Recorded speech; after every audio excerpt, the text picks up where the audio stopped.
Hi, this is Shu with a review of the LeBron 18 Low. I did not have any expectations for this shoe because for the previous LeBron Low versions, it always felt like it was a downgrade, lazy, 50% off in terms of the tech and innovation involved just to sell something more casual at a high price. That's been my take on the LeBron Low series so far, but this is the first time where it actually feels like they try to make some upgrades by losing some things that don't work and by adopting or adding something that would actually help make it a better shoe. So I was shocked to discover that the lows are actually has a lot. The lows actually has a lot of merit compared to the 18 normal versions. Well, first of all, just the average spec for a size 9.5, it weighs about 450 grams. Was it? It was really heavy. Yeah, about 450 grams for a size 9.5, but it feels a lot lighter than what the digits show. That's what's important. It has made. I think this is the one that made a lot of changes, not downgrades, but changes or modification that may have been necessary to make it a better shoe. We've had LeBron 13 lows where the zoom pods were exchanged, some of the zoom pods were reduced and whatnot, and the 17 lows where the zoom pods were eliminated. They just put React in the forefoot, which you could not feel a dang thing there, nothing. It just fell flat, and it had a one-piece booty where it was hard to put your foot in, and it was really narrow, and you had to really adjust your size and go up a full size and whatnot. So it was weird, and the maxi on the heel did not feel. It felt even more harder with a higher PSI compared to the ordinary 17s, but the 18s. First of all, first of all, I'll complain about the size. The fit is a little weird because of this fuse thing. It's supposed to provide some stability or additional lockdown. This is fine. It does not hinder any toe area, but this kind of can irritate your pinky depending on how sensitive you are or the way your foot or toe is structured. So you may want to try it up, lace them up tight, and see, wriggle around a little bit and see if this is providing a little bit of noise. But the thing is, it actually does not contract or cut in or get narrow. It actually feels like it kind of molds to the shape of your foot a little bit better than most other shoes that had like an added fuse coating, which just rigidly stays there permanently. So that's a good thing. And the upper is super breathable. Quad axle wire, whatever you want to call it. I don't know what it is, but it's just a starchy nylon type of fabric with some crisscross wires, if you might call it, or it's cross stitching, whatever it is. So it's super breathable. It actually feels cool when you run around with it in well air conditioned places. So that's good. You won't be sweating inside. You can actually see the inside light up with the color of the upper material. It's like super pink inside if you look at it. You can see the light. Yeah, you can see the pink lighting inside because it is so breathable. Although they do have a tiny inner booty, but it's sort of like a thin fabric, so it's super breathable. That's something very rare in the LeBron series. And so again, going back to this little part makes you want to go up maybe half a size for safety. If you've experienced the pinky toe chafing with narrow shoes like the Kobe's and the Kyries, that's something you might want to consider. But here's the thing, the toe box area is a little bit wriggly and a bit roomy, so you might feel a little bit insecure here.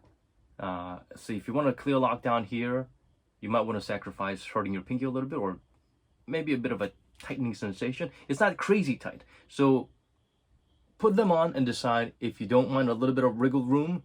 Is it a tight fit with some irritation, or free of irritation but a little bit of a wriggle room here? Personally, I would suggest adding some lace loops here to provide that additional lockdown, because this is very flimsy material. So a little bit of an extra material lace loop here would do wonders.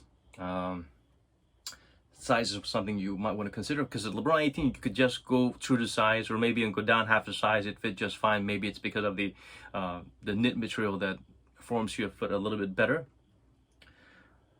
A very strong point I'm gonna give the LeBron 18 Low compared to the 18s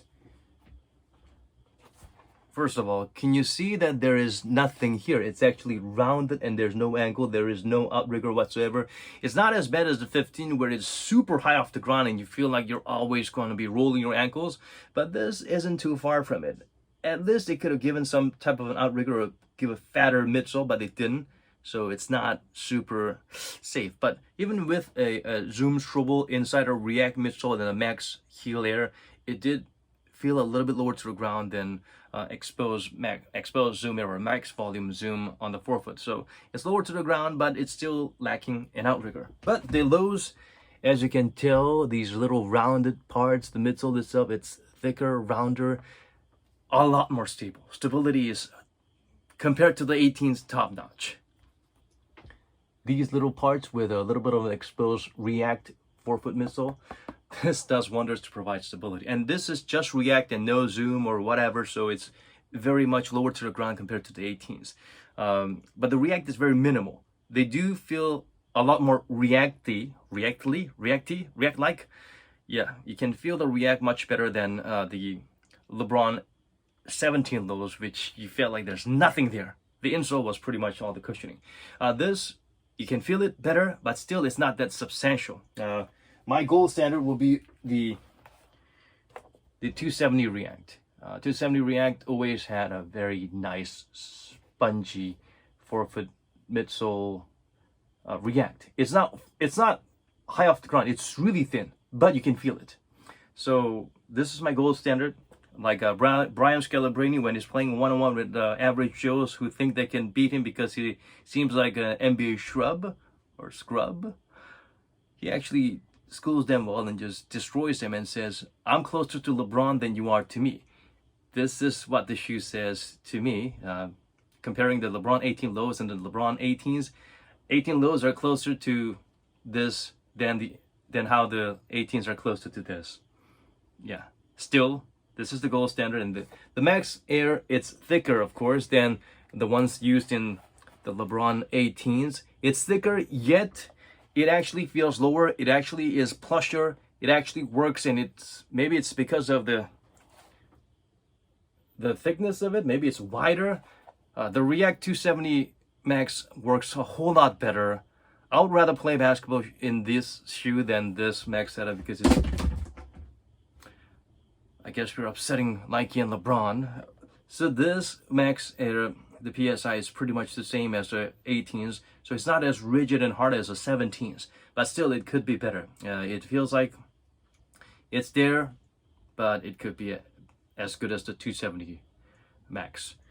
So anyway, so this was lacking the core Zoom Air compared to the 18s, but it does not feel that much different. It actually feels a little bit lower to the ground than the 18s, so the benefit goes to this. But of course, overall plushness, if you're running around in it with a core Zoom unit, of course the 18 feels a little bit softer. But a little bit softer when you already have a Max Air does not always mean it's good for your tendons or your knees or your joints or your ankles. So try them on and see what works. Sometimes lower profile, a little bit more dense cushioning could be better for you instead of, this is actually absorbing quite a bit of impact. So another Zoom Air on top may not exactly be a good thing. The 18 feels like, I mean, I do wear Zoom insoles with shoes that are a little bit hard, and it feels like the midsole is not doing much. But when the midsole is ready to react and it's got a Max heel Air and the Zoom Air is added to it, it may have been a little bit too much. If you like that kind of a sensation, by all means go ahead, but it feels like this actually works better. Of course, the forefoot React and Zoom feels much better here, but this is low to the ground, and the React is actually something you can feel. The best React forefoot we've had in a long while in Nike basketball shoes. The best React forefoot we've had among all LeBron series up to date. So that's how much of an improvement it is on the 18 lows. Of course, the Reacts bottom out a little bit, so you might want to exchange the Ortholite insole with a polyurethane or something a little bit more dense, so you can actually feel some additional cushioning or comfort, stepping comfort with the shoe, because ortholites don't really work. Their existence is not very strong. It feels like as soon as you put your shoes on, it feels like they're just there to provide some material that forms to the bottom of your foot, and they just disappear. They bow out and exit stage left. So yeah, the outrigger, low profile cushioning compared to the 18 itself, it's good. Another very strong point I need to point out is that these paddings, they're not too much, and they're strategically placed, and these paddings are there to get the job done. When the ordinary 18s, look at this sharp little edges, they chafe into your socks and they cut into your skin if they're exposed to it. And this is paper thin. The air sole is here just for visual purpose. It does not provide any cushioning in terms of the point of contact with the top of your foot. So what happens is, if you lace them down, especially with these thick udon noodle-like thickness and this fly wire there, it really pinches and hurts you at every point where the lace loops are, whether it's the top of your foot or these little parts. So what you need to do is you actually need to have an added layer of cushioning, like a thin piece of foam or whatever. You need to put it there first and then put your foot inside. Otherwise you will suffocate. You will feel this pinching sensation all over. Some people actually showed me how they cut off the entire tongue and stitched a different thicker tongue here, and they felt like it was survivable. So another strong minus point there. You don't need that to worry about that with this one. Again, I complain about the one-piece upper, one-piece booty upper that we've had in LeBron 17 lows. Makes it hard to put your foot in shoulders as well. This actually has a separated tongue, as the tongue that's separated from the upper, just a little bit of a elastic band there, so it's good.